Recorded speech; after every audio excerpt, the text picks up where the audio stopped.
Disque user, ouais, ce sera un petit peu de péril. Je suis prêt, moi.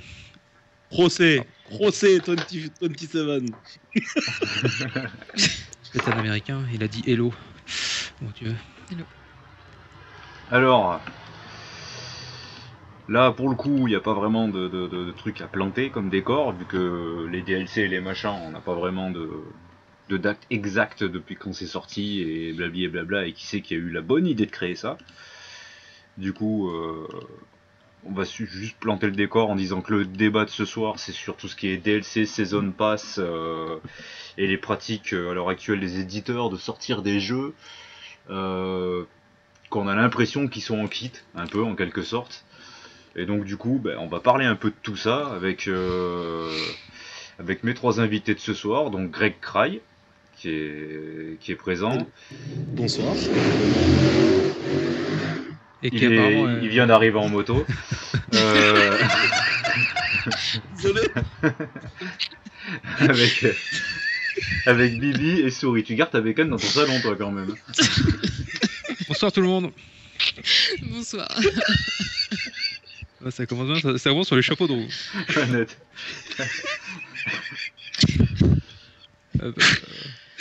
Bref, du coup, on vous invitera comme pour la dernière fois à donner vos opinions, à poser vos questions, voilà, à vous exprimer librement dans le flux. On essaiera de réagir aussi vite que possible pour répondre à ce qu'on peut.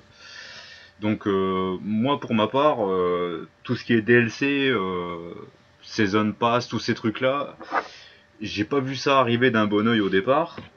Pour certains jeux, c'est vrai que ça avait son lot d'avantages, parce que du coup ça apportait des contenus pour pas très cher, quand même relativement intéressants. Mais c'est vrai que sur certains jeux, ils ont un peu tendance à en abuser. Moi je parle surtout sur des jeux comme tous les Call of Duty et les Forza, qui sont deux exemples parmi tant d'autres, mais les plus marquants, les plus flagrants, où le jeu est pas encore sorti, qui a déjà 10 DLC à l'avance, et qui a un Season Pass où ils disent que ça va englober tous les DLC du jeu, alors qu'en fait, que nenni, ça enveloppe 3 DLC, et tout le reste faut le payer, ou faut repayer un Season Pass. Donc, je sais pas ce que vous en pensez, vous. Ce qui est hallucinant, c'est que c'est un argument de vente maintenant. On ne te vend plus le jeu seul, on te vend les Season Pass, on te vend les DLC, et c'est devenu un plus en fait dans l'argumentaire commercial. C'est ça qui est hallucinant. Alors que au contraire, moi je trouve, quand j'entends DLC tout de suite, ça me dit mais attends.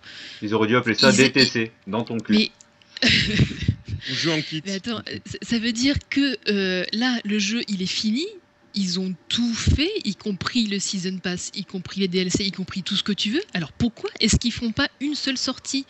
Ça veut dire que c'est délibéré. C'est pas parce que c'est pas fini ou quoi que ce soit. On dirait qu'ils ont retiré des éléments du jeu pour te faire casquer encore plus. Mais ça, après, ça dépend des éditeurs, enfin, j'allais dire des développeurs, mais c'est surtout les éditeurs, leur pratique commerciale. Ça dépend. Tous les jeux ne sont pas vendus en kit. J'ai pas l'impression que le DLC c'est un plus, mais j'ai l'impression que c'est un moins, tu vois. Qu'on me dit, bah tiens, ton jeu, on te le donne là, il est pas fini, et si tu veux ton jeu fini, paye le DLC. C'est ça, moi, que j'entends. Dans ce cas-là, ce qui est complètement dégueulasse, je trouve, c'est qu'ils se permettent de faire payer le jeu le prix d'un jeu neuf, voire, je prends l'exemple de la plus grosse banane du siècle, et pour moi ça m'enlèvera pas de la tête, c'est Destiny.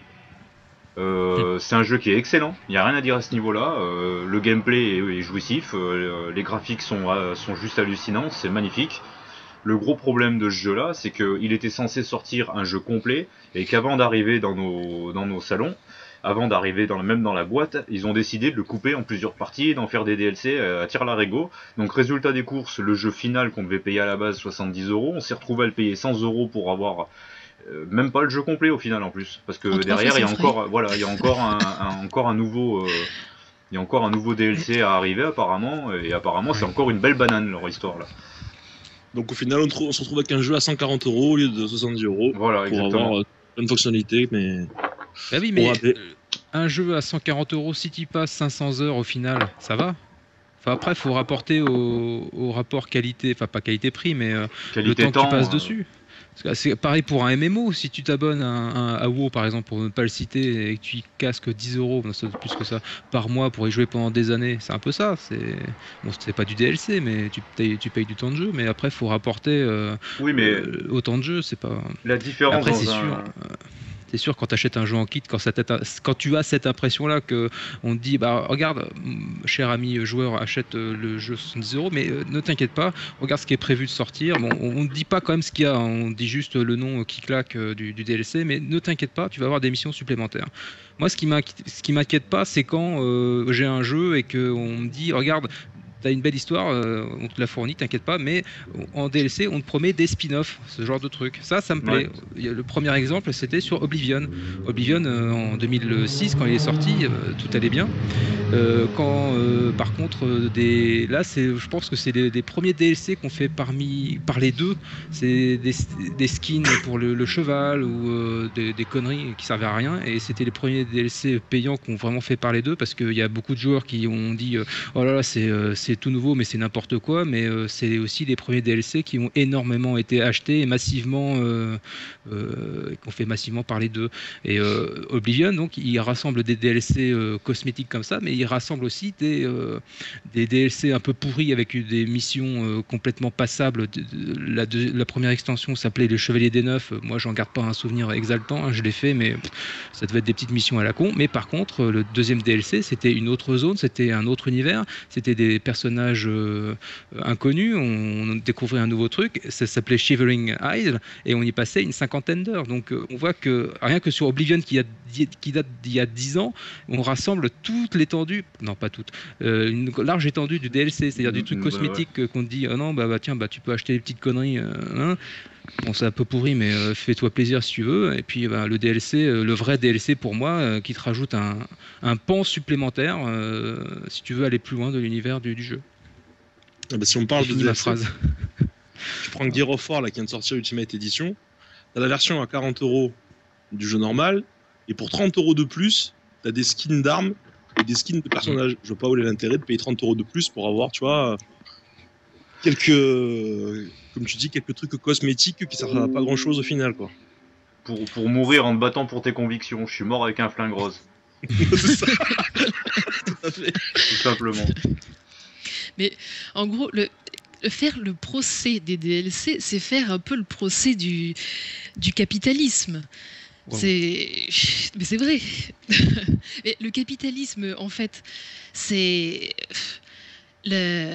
comment dire, il est régulé par le marché, et sur le marché, il y a l'offre et la demande qui se confrontent.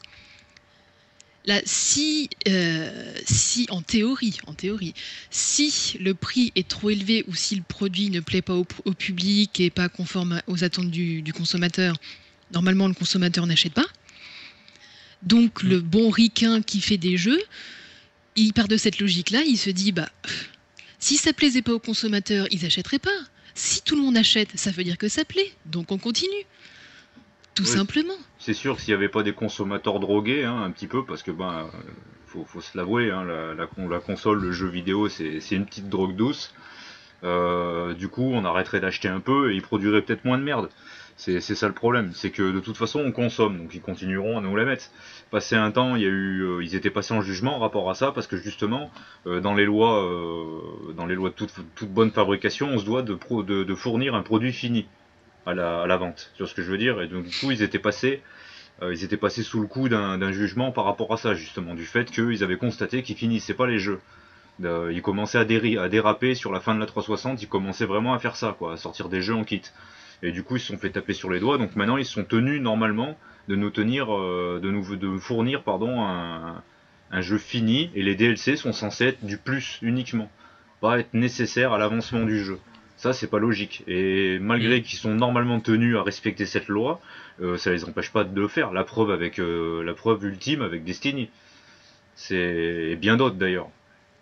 Quand je vois Witcher, où les DLC sont peut-être gratuits, d'accord, mais bon, les mecs ils peuvent donner les DLC gratuits. En fait, ils se sont marrés à mettre 20 missions de côté et nous les filent au compte-gouttes en DLC. Le DLC il peut être gratuit, c'est une pauvre mission. Ils vont la vendre combien, 1 € en DLC?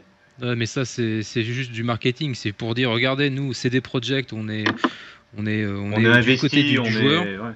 regardez, c'est vrai que c'est un peu de la provoque, hein, c'est ce qu'ils ont fait. C'est du genre, regardez, nous, on vous avez promis qu'on ferait pas de DLC. Bah, en fait, on en fait. En plus, ils sont gratos. Bon, d'accord, c'est des arbalètes, on s'en fout, personne ne les utilise sur The Witcher. Bon, d'accord, c'est des coupes de cheveux qui sont moches. Ouais, elles étaient de base et on en fait un DLC. Mais regardez, c'est pour se foutre de la gueule des capitalistes que Sori n'aime pas. Et puis voilà, c'est juste un gros coup marketing qui, au final, ça reste un pied de nez assez anecdotique, en sachant qu'après, l'éditeur a quand même annoncé des DLC sur The Witcher, qui là, pour le coup, sont des vrais DLC comme j'aime, c'est-à-dire Ouais. qui se passent ailleurs, qui racontent autre chose, et ça peut être sympa. Bah, un petit big up à Cloud et à Kaiser au passage, que j'ai pas eu le temps de dire bonjour, salut les gars. Et ouais, moi je suis plutôt d'accord avec Cloud, c'est vraiment à l'époque, les DLC ça a tout commencé avec notre super jeu national Call of Duty. International. International même. Mais ça, à c'est. côté, Oui, pardon, vas-y. à côté de ça, t'as des jeux comme GTA qui te proposent, c'est toujours pareil, des trucs, des petites extensions qui sont pas payantes. Après, j'ai un autre exemple, il y a la fin d'année, les développeurs ont dit ça, après je sais pas si l'éditeur va suivre, mais en fin d'année, il va y avoir le nouveau Hitman qui est censé sortir le 8 décembre, je crois. Ouais. Et a priori, les développeurs ont dit qu'ils ne feraient pas cette politique de DLC payant, machin, qu'au contraire, ils feraient régulièrement des petites extensions de missions régulièrement, mais gratuites. Donc après, je pense que c'est pas forcément, enfin, on en parlait déjà tout à l'heure, c'est plus les éditeurs, je pense, que les développeurs qui finalement prônent cette politique de Non, parce que capitaliste. les développeurs sur un jeu c'est pas comme sur un jeu un MMO par exemple, c'est totalement pas comparable, les DLC Season Pass avec l'abonnement d'un MMO. Parce que sur un MMO, comment ça se passe, c'est que le jeu se développe dans la base, tu vois ce que je veux dire, mais les gens ils payent un abonnement et régulièrement il y a des équipes qui bossent régulièrement sur le jeu et qui fournissent constamment du nouveau contenu, qui mettent régulièrement à mage le jeu parce que les jeux sont tellement immenses dans les MMO, les mondes sont larges et diversifiés, donc du coup on n'arrive pas forcément à déceler tous les bugs dès les semaines de test et tout avant de sortir le jeu. Là c'est compréhensible sur un jeu comme ça. Du coup, ils font payer un abonnement pour améliorer constamment la jouabilité, pour donner tout le temps des nouvelles choses dans le jeu régulièrement. Et tout ça, si on considère ce travail, il est gratuit quasiment à moitié, parce qu'on paye l'abonnement aussi pour les serveurs, pour la gestion du compte et tout ça. Parce que ça fonctionne pas du tout pareil que sur un jeu où la sauvegarde elle est comprise dans ton profil. C'est pas du tout le même système. Donc automatiquement, enfin je sais pas ce que vous en pensez vous, mais sur un jeu console, le jeu il est fait par les développeurs avant d'être vendu. Il arrive, il est fini logiquement. Oui, bien sûr. Oui, bien sûr. Mais il y Il a a été, l'éditeur il après a qui a été tout son mot à prétesté, dire. le jeu il a été englobé à la base, et donc ce que les développeurs, non mais pour en venir, c'est ce que les développeurs fournissent aux éditeurs, c'est les éditeurs après qui font leur petite sauce, les DLC et tout, en fait. Malheureusement, c'est Oui. ça. Ouais. Parce que par Ah, exemple, c'est la que The ils grattent ce qu'ils peuvent, hein. Elder Pour Scrolls revenir à la Online qui est question sorti. Vas-y. des maps là, des maps de tout à l'heure de Call of là, mais c'est caractéristique, je pense, des jeux multijoueurs en fait, le DLC. Moi-même, je suis pas trop pour le DLC, mais quand tu as toute ta liste d'amis qui est en train de jouer, je sais pas, à Gears, qui a des nouvelles maps, voilà, que tu te dis que si t'as pas les nouvelles maps, tu vas être à part, bah tu prends les nouvelles maps, Ouais, tu prends le DLC, bah, voilà. on est un peu en gros ce qu'on dit tenu par les T'es un couilles. petit peu pris en C'est otage, ça, il y a oui, voilà, c'est ça. un peu cet effet de foule, oui, que tout le monde le fait, alors il faut le faire. Voilà, Donc, il y a l'aspect social qui joue moins sur les jeux en solo, je pense. Et bah, c'est vrai. Non, parce que là, je viens de repenser à Lego Batman 3 où il y avait un Season Pass. C'est pour ça que ça m'a fait rire. J'imagine le mec qui achète Day One le Season Pass de Lego Batman et qui se dit fiévreusement putain, ça va me rajouter des heures de durée de vie. Mais là, je divague. Mais ce que je voulais dire tout à l'heure, c'est que y a DLC et DLC. Bon, ça vous avez compris. C'est que ça devient un argument marketing comme a dit Souris. C'est-à-dire que certaines enseignes proposent certains DLC comparés aux autres. Par exemple, Micromania ou Amazon ont via un accord avec des éditeurs accès à tel ou tel DLC pour que les joueurs se disent oh là, faut que je précommande sur telle enseigne, comme ça je suis sûr d'avoir une petite mission qui ne sert à rien. Par exemple, la petite mission sur Unity, la révolution chimique avec Lavoisier, en fait, c'est juste une petite mission de merde où on va chercher un truc. Enfin, en général, les DLC de précommande, c'est Ils sont de la merde. ridicules. Voilà. Comme sur Batman Arkham Knight. Voilà, c'est juste des skins. Enfin, c'est une blague. C'est une blague marketing. Et voilà, comme on est des fanboys, quand on est des fous, quand on veut acheter un jeu, on a encore cette âme d'enfant qui dit ah, ça va être extraordinaire. Bon, j'achète le petit DLC parce que ça va être encore plus extraordinaire. Mais là, ça marche à plein tube. Mais je pense maintenant, ça fait 10 ans que les DLC existent. Les gens commencent un petit peu à s'en dépatouiller, à se poser de plus en plus de questions sur est-ce que je vais prendre le Season Pass. J'ai l'impression que les gens sont un petit peu moins à voir entre guillemets sur l'achat compulsif du Season Pass. Je sais pas moi, si tu veux, maintenant les Season Pass, je les prends plus. Je commence le jeu, je vois ce qu'il vaut vraiment et j'attends que les gens ils l'aient pris. Et donc du coup de voir qu'est-ce qu'il y a dedans concrètement. Et du coup pour certains jeux je suis pas déçu de plus les prendre les Season Pass pour ma part. Parce que tu prends par exemple comme Batman, ils annonçaient du lourd dans le Season Pass, pour le moment il n'y a pas grand chose quoi. C'est le problème. Tu prends un jeu par contre comme Trial, on se méfie à l'avance, mais au final le Season Pass t'es content quoi. Parce qu'il y en a du contenu là par contre en plus. Avec le Season Pass. Et pourtant, il coûte pas si cher que ça. Ça dépend vraiment des éditeurs. Hein. C'est de toute façon, c'est sur des jeux qui cartonnent, ils vont préparer, comme disait tout à l'heure, des goodies à des prix exorbitants. Limite, si tu précommandes le jeu, ils t'offrent le slip, la brosse à dents, la coque smartphone. et déjà, t'as même pas acheté le jeu, qui a déjà le Season Pass avec des exclusivités, Elite, je sais pas quoi, mes couilles. Et c'est sur beaucoup de jeux comme ça, du coup tu te retrouves, t'as déjà craqué 150 balles que t'as même pas le jeu encore. C'est ça le délire. Un petit côté pochette surprise, moi je trouve. Voilà. Ça fait un petit peu retomber en enfance. T'achètes une pochette, tu sais pas ce qu'il y a dedans, tu penses qu'il y a un hélicoptère télécommandé et puis il y a juste une pauvre toupie en fait dedans. Et voilà. Et un God Miché en cadeau sur le côté. Ouais, voilà, c'est ça. Non mais il y a un truc aussi qui est sociétal, là, je lâche le mot, là, c'est parti. Les DLC cosmétiques, ça sert à rien, on est d'accord. Ouais. Mais oui, complètement. L'ère est à l'hyper-personnalisation. Je vois plein de coques personnalisées de smartphones. Je vois les gens aussi qui sont de plus en plus tatoués.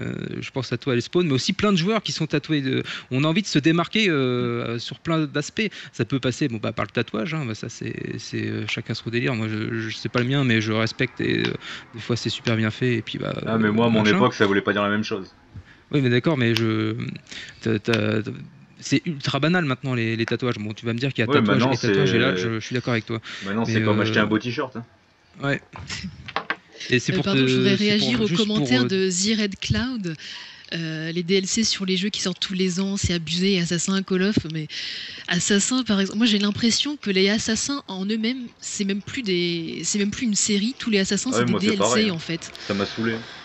Même les jeux en eux-mêmes, t'as l'impression que c'est des DLC. Ça a été surtout avec le 2, enfin, toute la série avec Ezio, là, c'est sûr que là, c'était... Ouais.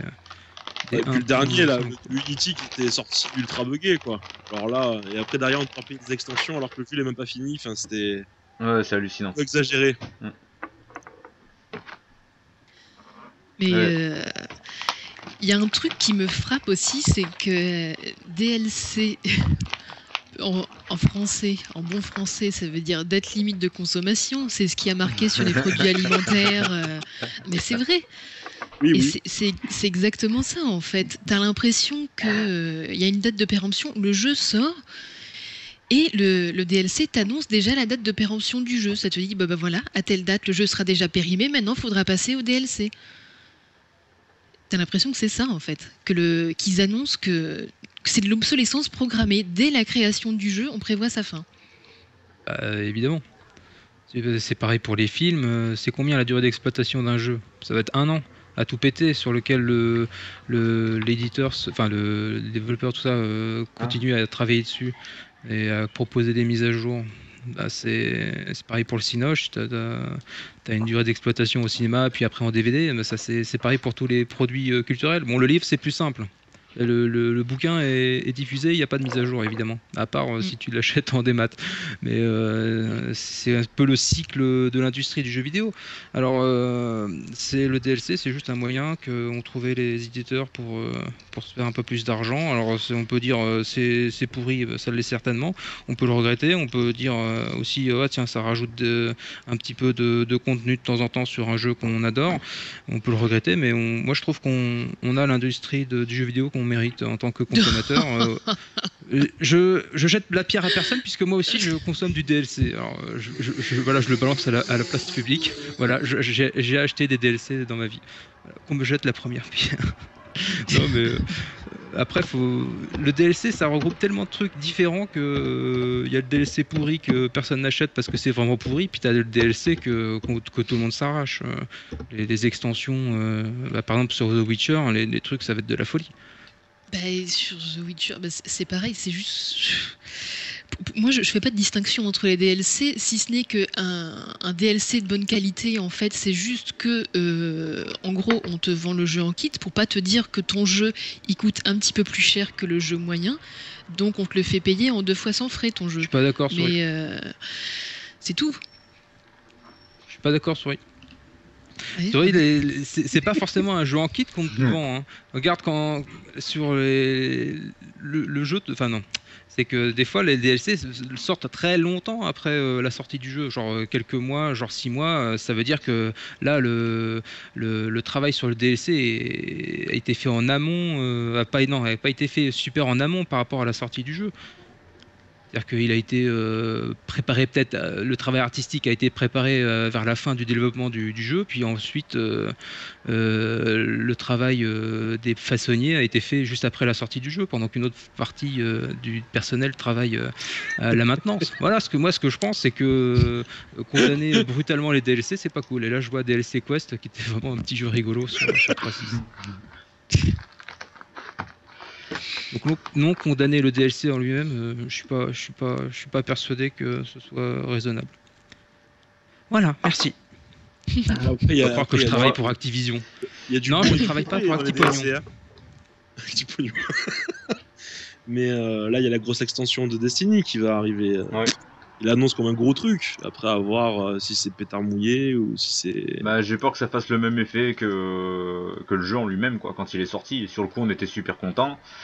On sautait contre les murs, tellement on était content d'avoir le jeu et tout, parce qu'il était super bon. Mais le problème, c'est qu'il y en a beaucoup, ils ont vite déchanté au bout d'une semaine, quoi. Et là, la loi du marché, comme disait Souris, reprend ses droits. J'ai regardé par curiosité la réputation de Destiny sur le marché Xbox Live simplement. Il est à 2 étoiles sur 5. Ouais. C'est ridicule. Ça veut dire que les joueurs se sont littéralement dégoûtés en un mois d'exploitation de Destiny. Restent les gens qui ont hyper accroché ou qui jouent 1 heure de temps en temps et qui ont accroché. Et puis voilà. C'est que après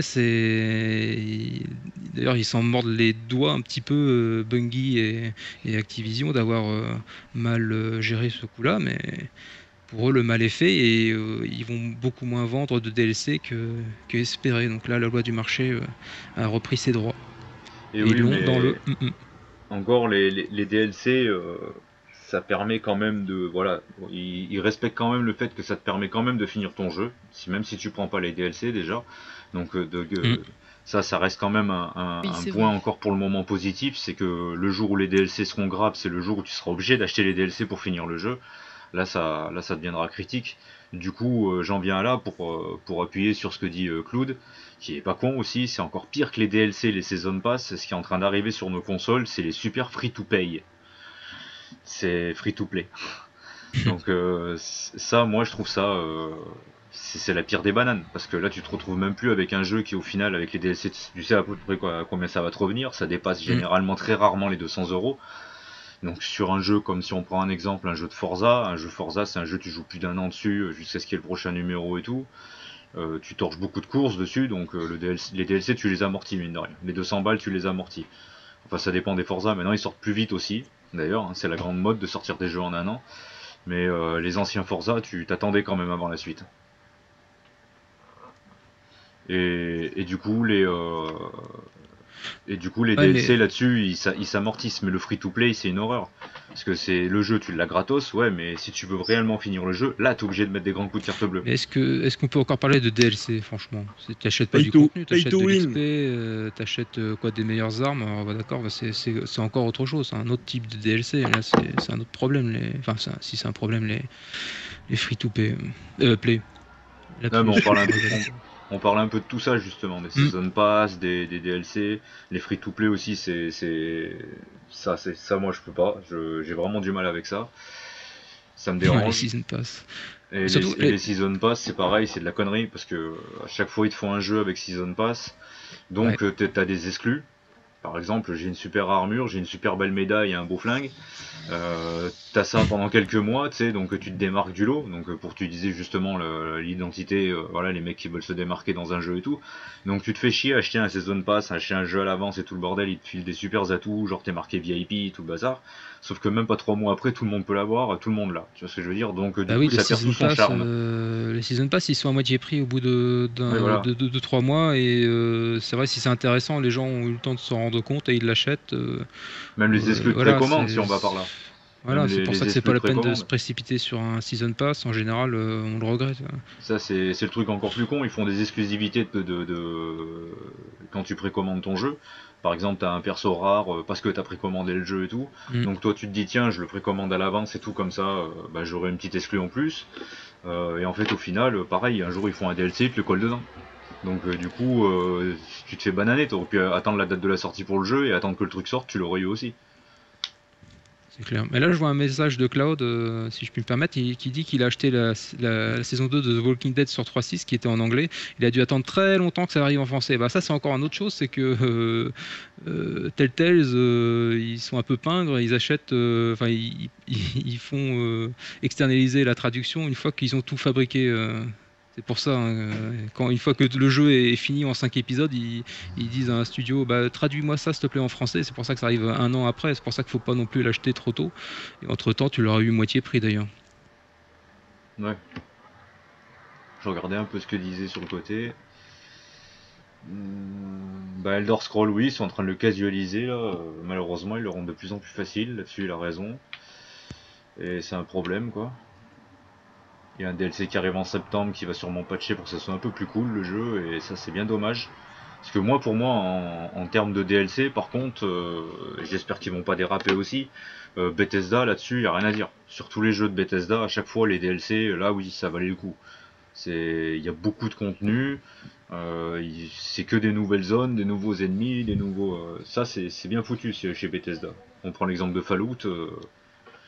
Ça valait le coup quand même les DLC. Y a rien à dire sur Fallout 3. Je voulais juste dire bonsoir à Yves Calvi quand même. Salut FKLB. Donc voilà les.